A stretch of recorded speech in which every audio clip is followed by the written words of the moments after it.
Bismillahirrahmanirrahim. Assalamualaikum warahmatullahi wabarakatuh. Perkenalkan, nama saya Aslan Tausi. Kami dari kelompok 15 akan membedah buku kurikulum SMP kelas 8. Nomor 1, gambarkan kesesuaian materi buku guru siswa dilihat dari pencapaian kompetensi dasar. Saran perbaikan Anda bagaimana? Materi isi buku. Bab 1, interaksi keruangan dalam kehidupan di negara-negara ASEAN. Kesesuaian menurut kami, isi materi pada buku telah sesuai dengan kompetensi dasar yang ada pada bab 1. Kemudian bab 2, pengaruh interaksi sosial terhadap kehidupan sosial dan kebangsaan. Menurut kami, materi isi buku telah sesuai dengan kompetensi dasar yang ada pada bab 2. Nomor 2, gambarkan kesesuaian materi buku guru atau siswa dilihat dari tujuan pembelajaran. Saran Anda untuk kelengkapannya apa? Tujuan pembelajaran bab 1, menjelaskan kondisi geografis dan karakteristik negara-negara anggota ASEAN. Isi materi buku pada halaman 3. Kesesuaian dan penambahan materi. Menurut kami, isi materi buku sudah cukup memenuhi tujuan pembelajaran. Nomor 2, menjelaskan makna kerjasama, bentuk-bentuk kerjasama, dan upaya meningkatkan kerjasama antar negara-negara ASEAN. Pada isi materi buku pada halaman 7, kesesuaian dan penambahan materi. Menurut kami, isi materi buku telah sesuai dengan tujuan pembelajaran. Nomor 3, menganalisis pengaruh perubahan ruang dan interaksi antar ruang terhadap kehidupan ekonomi, sosial, budaya, politik, dan pendidikan masyarakat Asia Tenggara. Materi isi buku terdapat pada halaman 50. Kesesuaian dan penambahan materi. Menurut kami, isi materi buku telah sesuai dengan tujuan pembelajaran. Bab 2, nomor 1, menjelaskan pengaruh interaksi sosial terhadap mobilitas sosial. Kesesuaian dan penambahan materi menurut kami telah sesuai dengan tujuan pembelajaran. Nomor 2, menjelaskan pengaruh interaksi sosial terhadap pluralitas. Isi materi buku ada pada halaman 100. Kesesuaian dan penambahan materi telah sesuai dengan tujuan pembelajaran. Nomor 3, menjelaskan pengaruh interaksi sosial terhadap integrasi dan konflik. Kesesuaian dan penambahan materi, kurangnya membahas pengaruh interaksi sosial terhadap integrasi dan konflik. Jadi kami menambahkan materi sedikit, yaitu interaksi menghubungkan satu daerah dengan daerah yang lain. Jadi apabila terjadi konflik maka interaksi akan terganggu. Aspek geografi terdapat pada halaman 4, yakni negara ASEAN sebagian besar memiliki wilayah laut dengan luas sekitar 5.060.100 km berjurusan. Selanjutnya yaitu gambarkan kesesuaian materi pelajaran dilihat dari indikator. Nah, dilihat dari pembahasan materi pada bab 1 ini sudah sesuai dengan indikatornya, yakni 3.1, yaitu menelaah perubahan keruangan dan interaksi antar ruang di Indonesia dan negara-negara di ASEAN yang diakibatkan oleh faktor-faktor alam dan manusia seperti teknologi, ekonomi, pemanfaatan lahan, dan juga politik, dan pengaruhnya terhadap keberlangsungan kehidupan ekonomi, sosial, budaya, dan politik. Kemudian dilihat dari pembahasan materi pada bab 2 sudah sesuai dengan indikatornya, yakni 4.1, yaitu menganalisis pengaruh interaksi sosial dalam ruang yang berbeda terhadap kehidupan sosial, budaya, serta pengembangan kehidupan kebangsaan, dan indikator 4.2 menyajikan hasil analisis tentang pengaruh interaksi sosial dalam ruang yang berbeda terhadap kehidupan sosial dan budaya serta pengembangan kehidupan kebangsaan.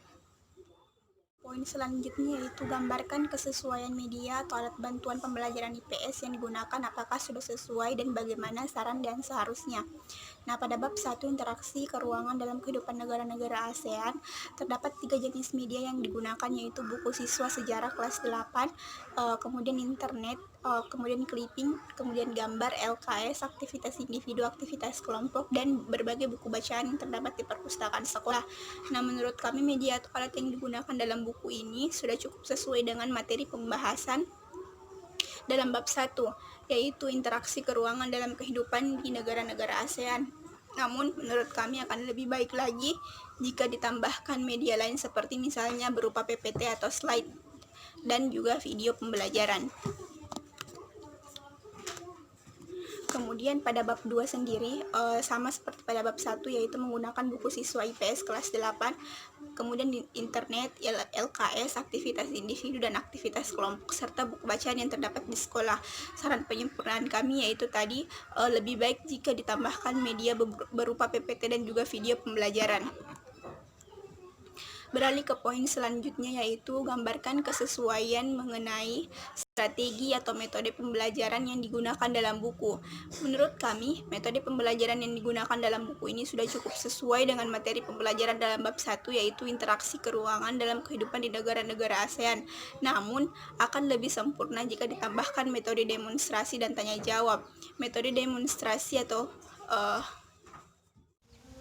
gambarkan kesesuaian mengenai strategi atau metode pembelajaran yang digunakan dalam buku.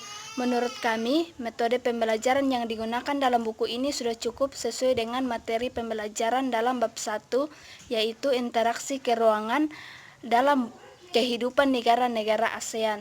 Namun akan lebih sempurna jika ditambahkan metode demonstrasi dan tanya jawab. Metode demonstrasi digunakan pada pengajaran dengan proses, yaitu menggunakan benda atau bahan ajar pada saat pengajaran. Bahan ajar akan lebih memberikan pandangan secara nyata terhadap apa yang akan dipelajari. Bisa juga melalui bentuk praktikum.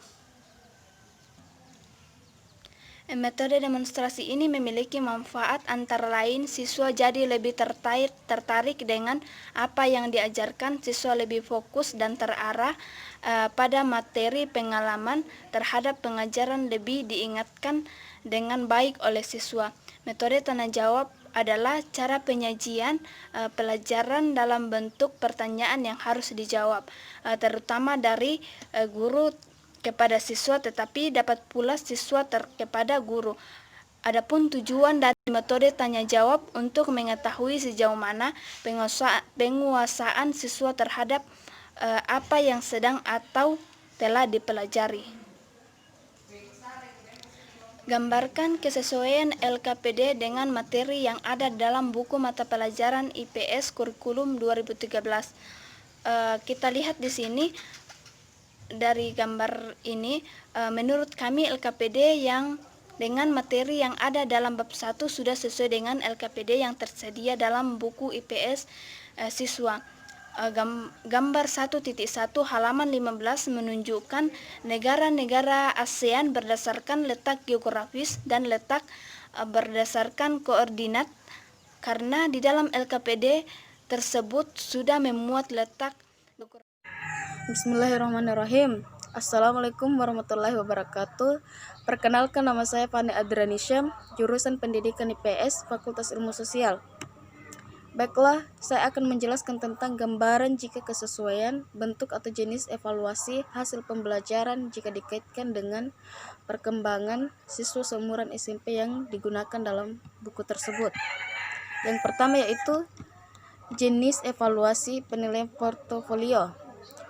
Jenis penilaian evaluasi portofolio yaitu suatu penilaian yang bertujuan mengukur sebagaimana kemampuan siswa dalam mengkonstruksi suatu pekerjaan atau tugas dengan mengumpulkan bahan yang relevan dengan tujuan dan keinginan yang dikonstruksi oleh siswa dan selanjutnya dapat dinilai oleh guru. Yang kedua yaitu jenis evaluasi penilaian pembelajaran dalam bentuk bahan pilihan ganda.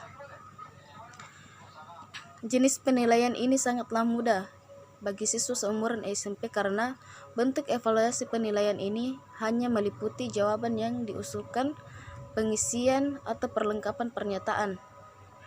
Kemudian, gambarkan kesesuaian atau keterkaitan materi buku guru atau siswa kurikulum 13 dapat dilihat dari aspek minat siswa, pengalaman-pengalaman siswa yang akan dicapai, manfaat terhadap lingkungan, kehidupan sehari-hari siswa. Yang pertama yaitu kesukaan siswa ada pada halaman 18. Kemudian yang kedua, keterkaitan siswa ada pada halaman 19. Kemudian yang ketiga, keterlibatan siswa ada pada halaman 73. Yang keempat, ketertarikan siswa ada pada halaman 19. Kemudian matrik atau tabel mengenai materi di dalam buku guru atau siswa dari kurikulum 2013 mata pelajaran IPS yang ada dengan perbandingan materi atau konsep sosiologi, geografi, ekonomi, dan sejarah. Dari konsep sosiologi terdapat pada halaman 12, yaitu etnis Jawa merupakan suku bangsa dengan penduduk paling banyak, yakni sekitar 45% dari Indonesia. Hampir di setiap pulau ditemukan orang-orang berketurunan Jawa. Berikutnya adalah suku Sunda 8%, suku Madura 7%, dan sisanya suku bangsa yang lain. Dalam berinteraksi, rakyat Indonesia menggunakan bahasa Indonesia yang berakar dari bahasa Melayu sebagai bahasa resmi. Bahasa keseharian setiap suku bangsa menggunakan bahasa masing-masing atau bahasa ibu. Sebagian besar penduduk Indonesia menganut agama Islam, yakni sekitar 88%. Nambahan materi dari yang dibedah masing-masing anggota kelompok. Dari aspek sosiologi dapat dilihat pada halaman 58 paragraf pertama. Surjono Sekanto mengungkapkan bahwa rule of law berarti persamaan di hadapan hukum, yaitu setiap warga negara harus tunduk pada hukum. Demikian pengertian yang dapat dipahami dari suatu negara hukum. Namun demikian terdapat kecenderungan keterkaitan pada hukum dengan gejala-gejala sosial. Dalam hal ini, stratifikasi sosial yang terdapat pada setiap masyarakat. Tujuan kajiannya tidak lain hanya untuk mengidentifikasi fakta yang mungkin ada manfaatnya di dalam pelaksanaan penegakan hukum yang saat ini banyak dilaksanakan oleh masyarakat di Indonesia, terutama masyarakat yang didiami wilayah perkotaan. Sekian dari saya. Wassalamualaikum warahmatullahi wabarakatuh. Assalamualaikum warahmatullahi wabarakatuh. Perkenalkan, nama saya Aslan Tausi, NIM 1764041026. Saya akan menjelaskan hasil bedah buku geografi yang berjudul 4 bencana geologi yang paling mematikan. Tampilan desain buku. Desain buku 4 bencana geologi yang paling mematikan sangat mampu mencerminkan isi buku yang berisi bahwa Indonesia rentan akan terkena bencana geologi, apalagi Indonesia terletak pada sepanjang jalur Ring of Fire. Dapat dilihat dari tampilan cover depan buku yang menggunakan latar bencana tsunami yang siap menghantam rumah atau pemukiman di bawahnya. Latar gambar di bawahnya terlihat rumah yang sudah terkena bencana dan terlihat juga betapa rumah yang tergenang oleh air. Cover buku. Cover depan buku 4 bencana geologi yang paling mematikan. Tertulis nama penulis, yaitu Kartono Chandra. Judul buku dicetak tebal bagian atas dan tipis bagian bawah serta menggunakan huruf kapital. Terdapat poin-poin penting dari isi buku sehingga memudahkan pembaca untuk mengetahui garis-garis besar dalam buku. Cover belakang berisi sinopsis dan beberapa ulasan singkat mengenai jalur lempeng yang dilewati Indonesia sehingga Indonesia rawan akan bencana geologi. Penulis menjelaskannya dengan singkat, padat, dan jelas. Layout buku 4 bencana geologi yang paling mematikan sudah memenuhi ketiga kriteria yang sudah disebutkan di atas. Penataan dan pemetaan buku ini cukup baik sehingga mudah untuk ditangkap dan dipahami oleh pembaca. Dalam buku ini ada beberapa terdapat foto atau gambar sehingga pembaca di dalam lebih mudah memahami isi dari buku. Selain itu juga dapat menarik minat pembaca. Ukuran buku. Buku 4 bencana geologi yang paling mematikan memiliki ukuran 15,5 cm x 21 cm. Jenis kertas yang digunakan pada buku 4 bencana geologi yang paling mematikan menggunakan jenis kertas book paper atau sering juga disebut Torenso. Isi redaksional atau tata bahasa. Dalam buku 4 bencana geologi yang paling mematikan, redaksional dan penggunaan tata bahasa sudah cukup baik. Beberapa bahasa ilmiah dan bahasa asing lainnya terdapat dalam buku ini dan sudah dijelaskan oleh buku itu sendiri. Gaya penulisan. Pola penulisan dalam buku 4 bencana geologi yang paling mematikan adalah pola definisi luas, membosankan dibaca dan tidak membosankan dibaca. Membosankan dibaca. Setelah membaca buku ini, menurut saya titik membosankan pada buku 4 bencana geologi yang paling mematikan, yaitu teorinya yang terlalu banyak dan terdapat banyak sekali gambar yang tidak jelas. Seperti pada halaman 87 terdapat gambar tapi hanya hitam yang terlihat. Tidak membosankan dibaca. Di dalam buku ini disajikan secara poin dan detail tentang penanganan bencana serta pengetahuan yang tidak semua orang mengetahuinya. Tidak hanya itu, pembaca juga dimanjakan dengan bahasa yang mudah dicermati dan dimengerti. Substansial isinya, nilai-nilai yang dikembangkan dalam IPS, nilai ketuhanan, nilai edukatif, nilai praktis, nilai teoritis, nilai filsafat, nilai kemanusiaan, pengembangan kompetensi calon guru IPS, kompetensi profesional guru, kompetensi pedagogik guru, kompetensi kepribadian, kompetensi sosial. Kelebihan buku: 1. Bahasa yang mudah dipahami dan sangat cocok bagi peserta didik. 2. Penulis memperkaya wawasan bagi pembaca karena isi buku tersebut sangat terperinci. 3. Informasi dari buku tersebut tidak tersebar luas di internet. 4. Cover buku yang menarik untuk dibaca. Kekurangan buku: 1. Gambar dalam buku tidak jelas, hanya seperti kopian dan berwarna hitam. 2. Tulisan buku ada beberapa yang tidak jelas sehingga kadang pembaca kesusahan dalam membaca. Perkenalkan, nama saya Serlidani, NIM 1764041033. Di sini saya akan menjelaskan beda buku sejarah dengan judul Sejarah Pendidikan Indonesia. Dilihat dari desain buku, desain merupakan perencanaan dalam sebuah pembuatan objek, sistem, komponen, atau struktur. Dari sejarah buku yang berjudul Sejarah Pendidikan Indonesia yang ditulis oleh Profesor Dr. S. Nasution MA menggambarkan sebuah pulpen beserta tinta. Di samping itu ada sebuah buku yang artinya buku ini membahas tentang sebuah sejarah yang ditulis di dalam buku. Dari cover buku ini atau sampul buku adalah salah satu kulit buku bagian luar yang terdiri dari judul buku, nama pengarang, nama penerbit, dan nama yang mewakili isi. Sesuai dengan judul buku Sejarah Pendidikan di Indonesia sudah menggunakan cover yang tepat, di mana cover buku ini menggunakan dominan warna putih dan ada sebuah buku pena dan tinta yang mengidentifikasikan pena untuk menulis sebuah sejarah, sehingga dari segi cover buku ini mampu untuk menarik perhatian. Layout dari buku ini menggunakan satu kolom dengan orientasi portain. Ukuran: berdasarkan ukurannya, buku ini sudah sesuai dengan isi cakupan pembahasan yang berkaitan mengenai sejarah pendidikan di Indonesia. Ukuran buku ini 14,5 dikali 21 cm dengan 162 halaman. Jenis kertas dari buku ini adalah kertas HVS satu warna. Kertas ini bertekstur sedikit kasar, cenderung halus, kekuningan, ringan, dan tipis. Isi buku: redaksional atau tata bahasa yang digunakan dari buku ini menggunakan bahasa Indonesia yang tepat dan benar. Selain itu terdapat pula bahasa Inggris yang terdapat pada halaman 11, bahasa Belanda yang terdapat pada halaman 56. Gaya penulisan adalah karakter khas yang termuat dalam karya seorang penulis berdasarkan format karya, proses kreatif yang dilakukan secara berkesinambungan. Substansi isi: nilai-nilai yang dikembangkan dalam IPS. Yang pertama yaitu nilai ketuhanan, terdapat pada halaman 5 paragraf kedua.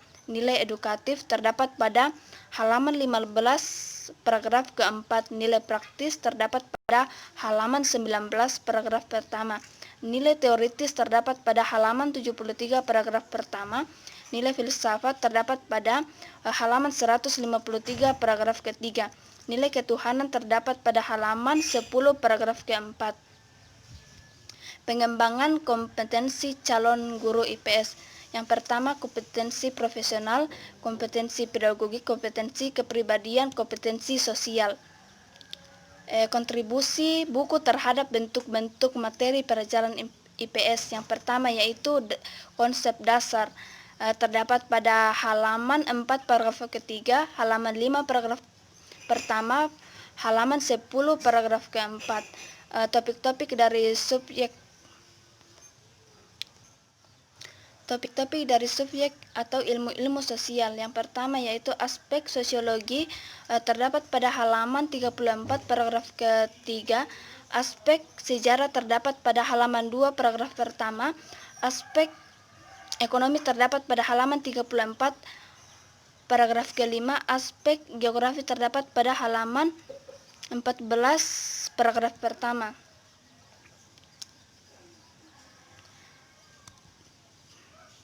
Kelebihan dan keterbatasan buku. Kelebihan buku ini mudah dipahami dan dapat menambah wawasan bagi pembaca dengan sumber referensi yang jelas.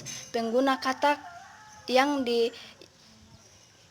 kata atau kalimat yang dirasa asing tidak sulit dimengerti karena sudah lengkap dengan terjemahan dalam bahasa Indonesia. Buku ini baik dijadikan pegangan bagi mahasiswa maupun masyarakat tentang sejarah pendidikan Indonesia. Keterbatasan buku. Adapun keterbatasan yang terdapat dalam buku ini yaitu hanya penjelasan saja dan tulisan saja, tidak ada tambahan mengenai gambaran jelas atau dokumentasi. Manfaat kognitif, efektif, dan psikomotorik sebagai calon guru IPS. Kognitif terdapat pada halaman 151 paragraf kelima, efektif terdapat pada halaman 34 paragraf kelima. Psikomotorik terdapat psikomotorik merupakan ranah yang berkaitan dengan keterampilan atau skill atau kemampuan bertindak setelah seseorang menerima pengalaman belajar tertentu. Terima kasih. Assalamualaikum warahmatullahi wabarakatuh. Saya Kasmira, NIM 1764041016 akan mempresentasikan hasil bedah buku individu yang berjudul Ekonomi Mikro Islam. Nah, adapun desain dari buku ini adalah sudah menggunakan cover yang tepat dan sesuai dengan apa yang menjadi pokok bahasannya, dengan menggunakan berbagai gambar yang sudah mewakilkan apa yang akan dibahas dalam buku ini. Kemudian, layout dan ukuran dan jenis kertas buku ini. Nah, adapun layout ini sudah ditata dan diatur dengan baik, materi disajikan dengan tertata dari pembahasan mengenai apa arti ekonomi, siapa saja penggerak ekonomi, dan lain sebagainya. Adapun jenis kertas yang digunakan adalah menggunakan kertas art karton, dan ukurannya sendiri itu 16x4 dan terdiri dari 288 halaman. Kemudian kita beralih ke isi buku. Nah, adapun isi buku dari tata bahasa pada buku ini sudah baik dan dapat dimengerti. Adapun penggunaan istilah dan bahasa asing selalu disertai dengan pembahasan dan juga tak jarang menggunakan catatan kaki untuk lebih memperjelas lagi. Untuk gaya penulisannya sendiri, dalam buku ini menggunakan gaya penulisan deskripsi dan narasi. Lalu, apakah buku ini membosankan atau tidak membosankan dibaca?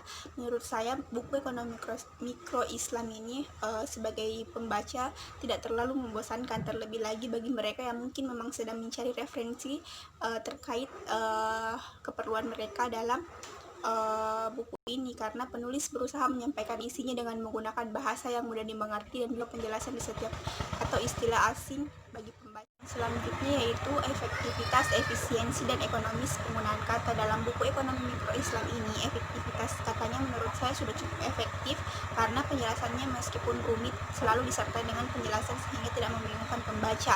Kemudian dari segi efisiensi, penggunaan kata pada buku ini sudah efisien karena adanya penjelasan di setiap kata atau istilah asing yang dicantumkan dalam buku ini. Kemudian dari ekonomis kata ini menurut saya dalam buku ini sudah tidak menemukan kata yang berulang dengan makna yang sama, dan apabila ada kata yang diulang untuk memperjelas kajian yang dibahas sebelumnya. Selanjutnya yaitu apakah kalimat dalam buku ini mudah dipahami atau susah dipahami. Menurut saya, setelah membaca buku Ekonomi Mikro Islami, terdapat beberapa kalimat yang mudah dipahami dan kalimat yang susah dipahami. Namun tak perlu khawatir karena kalimat yang susah dipahami itu sudah disertakan dengan penjelasan sehingga bisa memperjelas kalimat tersebut. Kemudian substansi isi buku. Isi buku yaitu yang pertama adalah nilai ketuhanan. Pada buku ini ternyata banyak sekali nilai ketuhanan yang terkandung di dalamnya. Salah satu contohnya ada pada halaman 31. Kemudian yang kedua, nilai edukatif terdapat pada halaman 75 paragraf pertama. Kemudian nilai praktis ada pada halaman 49 paragraf kedua. Kemudian nilai teoritis terdapat pada halaman 119 paragraf ketiga. Selanjutnya yaitu nilai filsafat terdapat pada halaman 61 paragraf ketiga dan nilai teoritisnya terdapat pada halaman 131. Nah, kemudian poin yang selanjutnya yaitu pengembangan kompetensi calon guru IPS dan calon guru IPS, yaitu yang pertama kompetensi pedagogik terdapat pada halaman 75 paragraf kedua. Kemudian untuk kompetensi profesionalnya sendiri sudah terdapat pada halaman 129 paragraf keempat. Untuk kompetensi kepribadiannya ini terdapat pada halaman 199 paragraf ketiga, dan untuk kompetensi sosialnya terdapat pada 153 paragraf kedua. Terus bagaimana kontribusi buku terhadap bentuk-bentuk materi pembelajaran IPS? Yang pertama itu aspek sejarah. Salah satu contoh kutipan yang pada buku ini terdapat pada halaman 57 paragraf ketiga. Bisa dibaca pada PPT berikut. Kemudian yang kedua aspek geografi, yaitu terdapat pada halaman 18 paragraf kedua. Kemudian aspek sosiologi terdapat pada halaman 43 paragraf kedua. Lalu aspek ekonomi terdapat pada halaman 29. Kemudian beralih ke poin selanjutnya, yaitu kelebihan dan keterbatasan buku. Adapun kelebihan dari buku ini yaitu cover buku telah menggambarkan isi buku, kemudian istilah asing yang digunakan sudah disertai dengan catatan kaki sehingga penafsiran maknanya menjadi lebih jelas. Kemudian penggunaan bahasanya luwes dan mudah dipahami, serta memiliki ketebalan buku yang lumayan tebal dan informasi yang disajikan dapat dikatakan lengkap.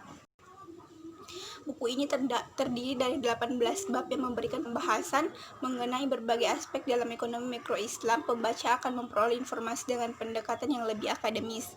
Kemudian keterbatasannya sendiri yaitu tidak adanya gambar penunjang dalam buku yang bisa dijadikan referensi oleh manfaat secara kognitif, afektif, dan psikomotorik sebagai calon guru IPS. Yang pertama, manfaat kognitif itu pada buku ekonomi mikro Islam, manfaat kognitifnya dapat kita ketahui melalui pemahaman mengenai apa saja yang ada dalam ekonomi mikro Islam tersebut, seperti pada halaman 74 paragraf kedua, yaitu ilmu ekonomi makro mempelajari variabel ekonomi secara agregat atau keseluruhan. Kemudian manfaat efektifnya sendiri itu terdapat pada halaman 94 paragraf ketiga, yang kutipannya kurang lebih seperti ini. Saya sarankan agar Anda memilih seseorang yang berakhlak baik, saleh, dan amanah, serta mengangkatnya sebagai administrator pajak.